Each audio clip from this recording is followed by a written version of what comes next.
Hello everyone, my name is Arjun and we will deal with a small topic of criminal conspiracy today. We will look at the existing laws to understand this concept.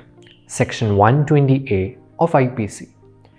According to the section, there are two key ingredients of criminal conspiracy. There must be an agreement between two or more persons.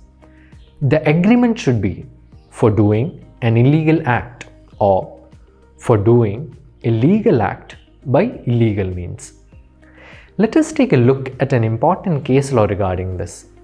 Kehar Singh vs. State, famously known as Indira Gandhi assassination case. In this case, one of the two actual killers and two conspirators were brought to trial. Both the conspirators were away from the scene of the crime. One of the conspirators was acquitted by Supreme Court because it could not be proved that there was any agreement between him and the other accused. In the other case, Kehar Singh was shown to have secret talks with actual killers under mysterious circumstances.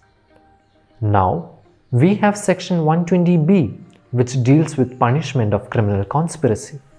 It says that person who is a party to a criminal conspiracy can be punished with death, life imprisonment, or rigorous imprisonment for 2 years or more, and people who are party to a criminal conspiracy other than to commit an offense shall be punished with imprisonment not exceeding 6 months or fine or both. With this, we have come to the end of this video. Hope you understood the concept of criminal conspiracy now. Have a good day. Take care.